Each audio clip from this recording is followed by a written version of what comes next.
Lizzie Borden took an axe and gave her mother 40 whacks. When she saw what she had done, she gave her father 41. This chilling rhyme has haunted generations. It's one of America's most infamous nursery rhymes, and yet it's no child's tale. Behind the verses lies a real-life mystery that gripped the nation, a tale of blood, betrayal, and unanswered questions. So, who was Lizzie Borden? Was she truly a cold-blooded killer, or was she an innocent woman caught in a web of suspicion? We uncover the chilling story of the Borden family murders, a picture-perfect family, or was it? Our story begins in Fall River, Massachusetts, in the late 19th century. The Bordens were a prominent family in the community, known for their wealth and influence. But life behind their pristine white picket fence wasn't as idyllic as it seemed. Andrew Borden, the family patriarch, was a self-made man, known for his frugality. He amassed a considerable fortune, yet despite his wealth, Andrew was notoriously stingy. His wife, Abby, often bore the brunt of his strict ways. Then there was Lizzie Borden, Andrew's daughter from his first marriage. Lizzie, in her early 30s at the time, was intelligent, independent, and deeply dissatisfied with her life. She shared the house with her older sister, Emma, and their stepmother, Abby. The tension in the Borden household was palpable. Lizzie and Emma had a strained relationship with Abby, whom they often referred to as Mrs. Borden. Rumors of inheritance disputes and mounting resentment swirled within the walls of their modest home. And then came the morning that would change everything. August 4th, 1892, the day of blood. It was a warm, unassuming Thursday morning in Fall River. The Borden's maid, Bridget Sullivan, was performing her usual chores. Andrew had gone out on his morning errands, while Abby stayed upstairs, tending to household matters. Lizzie claimed to be in the barn, looking for fishing supplies, but by 11:15 a.m., everything had changed. Bridget was napping in her room when she heard Lizzie's voice calling from downstairs. "Come quick, father's dead," she shouted. Bridget raced to the sitting room and was met with a gruesome sight. Andrew Borden slumped on the sofa, his face bludgeoned beyond recognition. Blood pooled beneath him, staining the floor. His injuries were severe, struck at least 10 times with a sharp object. Lizzie claimed she had been outside when the attack occurred. She suggested that an intruder might have entered the home, but things took a darker turn when Bridget and the neighbors ventured upstairs. There, in the guest bedroom, they found Abby Borden lying face down in a pool of blood. She, too, had been brutally attacked, struck with an axe-like weapon over a dozen times. The investigation begins. The murders sent shockwaves through Fall River. How could such a horrific crime occur in broad daylight in a quiet, respectable home? The police arrived at the scene, but their investigation was far from thorough. Crime scene protocols were nearly non-existent at the time. Officers noted that Lizzie seemed oddly calm, even detached. Her account of the morning raised eyebrows. Lizzie claimed she didn't hear or see anything suspicious, despite being in the barn just yards away. She mentioned seeing a strange man loitering near the house the previous day, but offered no concrete details. As the police questioned Lizzie, inconsistencies in her story began to emerge. For instance, why did she send Bridget upstairs to find Abby, knowing full well what they'd find? Why was Lizzie the only one home at the time of both murders? And then came the most damning discovery, a dress soaked in blood. Lizzie claimed it was from a menstrual accident and promptly burned it in the stove, a move that only deepened the suspicion against her. Theories and whispers. As word of the murder spread, so did the rumors. Some speculated that Lizzie had killed her father and stepmother in a fit of rage, possibly over inheritance disputes. Others believed a servant or an outsider might be to blame, but the townspeople couldn't ignore the peculiarities of Lizzie's behavior. She had reportedly attempted to purchase prussic acid, a deadly poison, just days before the murders. She showed no visible signs of grief or shock, which many found unsettling. Still, there was no direct evidence linking her to the crime. The weapon, believed to be a hatchet, was never conclusively identified, though several hatchets were found in the Borden home. The arrest of Lizzie Borden. By August 11th, 1892, just a week after the murders, Lizzie Borden was arrested and charged with the killings of her father and stepmother. Her trial would become one of the most sensational cases in American history, but the mystery was far from over. In Part 2, we'll dive into Lizzie's trial, the evidence presented, and the shocking twists that left the nation divided. Was she a cold-blooded killer, or the victim of an unforgiving society? Stay tuned. The trial of Lizzie Borden began on June 5th, 1893, less than a year after the brutal murders of Andrew and Abby Borden. It was a spectacle like no other, captivating the nation. Lizzie, a prim and proper woman in her early 30s, became the subject of intense scrutiny as people wondered, was she a heartless killer or an innocent woman caught in a storm of suspicion? Let's step inside the courtroom and uncover the drama, evidence, and shocking twists that made this trial one for the history books. A divided courtroom. The courtroom in New Bedford, Massachusetts, was packed to capacity. Reporters, spectators, and legal scholars gathered, eager to witness what many were already calling the trial of the century. Lizzie appeared each day dressed conservatively in black, clutching a bouquet of flowers. Her demeanor was calm, even and stoic. To some, she seemed the picture of innocence. To others, her composure was unsettling. But the evidence against Lizzie was damning, and the prosecution wasted no time presenting their case. The prosecution's case. Prosecutors painted a chilling picture of the murders and Lizzie's alleged role. The motive. Andrew Borden's frugality was well known, and tensions in the Borden household had been building for years. The defense tried to argue that Lizzie resented her stepmother, Abby, whom she believed was trying to secure a larger share of the family's fortune. The timeline. The murders occurred within a narrow window of time when Lizzie was the only person home, aside from the maid, Bridget Sullivan. The prosecution argued that Lizzie's alibi, that she was in the barn looking for fishing supplies, was implausible. The hatchet. Investigators found several hatchets in the Borden home, one of which had a broken handle. The prosecution claimed this was the murder weapon, though no blood was conclusively linked to it. The burned dress. Perhaps the most suspicious act was Lizzie's decision to burn a dress shortly after the murders. Lizzie claimed the dress was stained with paint, but the prosecution suggested it was blood. The evidence, while circumstantial, painted a damning picture of Lizzie's guilt, but the defense had their own strategies to counter these claims. The defense strikes back. Lizzie's defense team, led by George D. Robinson, the former governor of Massachusetts, mounted a powerful rebuttal. No direct evidence. The defense pointed out that there was no direct evidence linking Lizzie to the crime. The hatchet lacked blood, and there were no witnesses to the murders. Lizzie's gender. Robinson leaned heavily on societal expectations of women at the time. He argued that a proper, church-going woman like Lizzie could never commit such a heinous act. Witness testimonies. Bridget Sullivan testified that she heard nothing suspicious during the murders. A pharmacist who claimed Lizzie had tried to buy poison was deemed unreliable by the court. The burned dress. The defense argued that Lizzie had no reason to conceal blood, as she had been wearing a clean dress when police arrived. The defense's strategy was to create doubt, and it worked. The media frenzy. Outside the courtroom, the trial became a media sensation. Newspapers published lurid headlines, speculating on Lizzie's guilt and dissecting every detail of her demeanor. Public opinion was deeply divided. Some viewed Lizzie as a tragic victim, a woman scapegoated for a crime she didn't commit. Others believed she was a cold-blooded killer, capable of hiding her dark side behind a veil of respectability. The shocking verdict. After 3 weeks of testimony, it was time for the jury to decide Lizzie's fate. The deliberation lasted less than 2 hours, a remarkably short time for such a high-stakes case. The verdict, not guilty. The courtroom erupted in chaos. Supporters cheered, while others were stunned. Lizzie Borden was a free woman, but the whispers of her guilt would follow her for the rest of her life. Life after the trial. Following her acquittal, Lizzie returned to Fall River, but life was never the same. Social isolation. Many in the community shunned Lizzie, convinced she had escaped justice. She was ostracized from church groups and social circles. Maplecroft. Lizzie and her sister, Emma, moved to a brand new home they called Maplecroft. Lizzie tried to rebuild her life, but the shadow of the murders loomed large. The rift with Emma. Tensions between the sisters grew over the years, culminating in Emma leaving Maplecroft in 1905. The two never spoke again. Despite her acquittal, Lizzie was never truly free. She spent the rest of her life under the specter of suspicion, becoming a recluse until her death in 1927. Unanswered questions. Even after the trial, many questions remained. If not Lizzie, then who? Could an intruder have committed the murders and fled unnoticed? What about the evidence? Was the broken hatchet truly the murder weapon, or a red herring? Lizzie's behavior. Why did Lizzie burn the dress? And why did she appear so calm after the murders? In part 3, we'll explore the enduring legacy of the Lizzie Borden mystery, including modern theories, cultural depictions,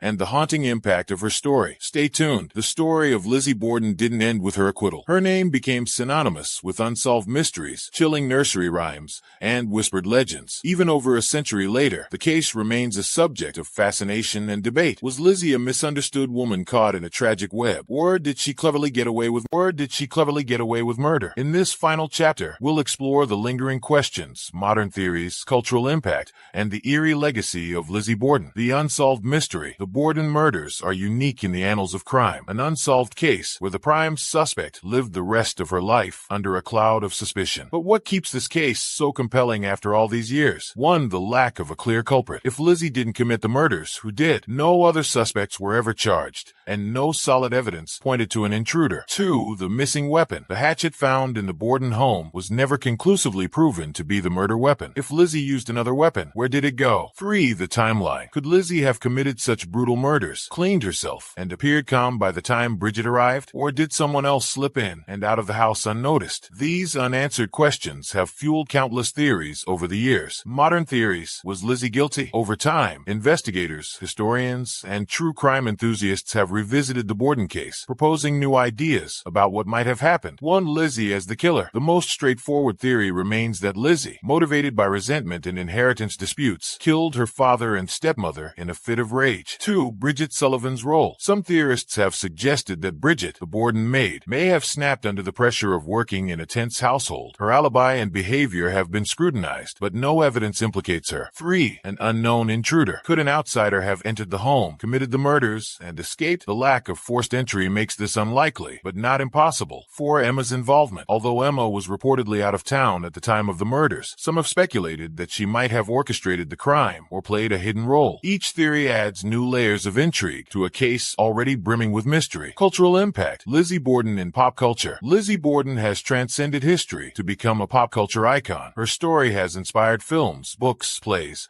and even a nursery rhyme that chills to this day. 1. The nursery rhyme. Lizzie Borden took an axe. This rhyme, though historically inaccurate, Abby was struck 19 times. Andrew 11 cemented Lizzie's image as an axe-wielding murderer. 2. Films and TV shows. The Borden murders have been dramatized in movies like The Legend of Lizzie Borden 1975 and Lizzie 2018, starring Chloe Sevigny and Kristen Stewart. 3. The Lizzie Borden house. The Borden home in Fall River is now a bed and breakfast and museum, offering tours of the infamous crime scene. Guests can even stay in the rooms where Andrew and Abby were killed. The haunted legacy. The Borden house is rumored to be haunted, with visitors reporting strange occurrences, cold spots, and shadows. Guests have described feeling sudden chills and seeing shadowy figures, phantom sounds. Many claim to hear footsteps, voices, or even the sound of a hatchet striking wood. Whether or not the hauntings are real, the house remains a powerful symbol of the enduring mystery. Lessons from the Lizzie Borden case. The Borden murders continue to fascinate not just because of their brutality, but because of what they reveal about society. 1. Gender and justice. Lizzie's case highlighted how societal expectations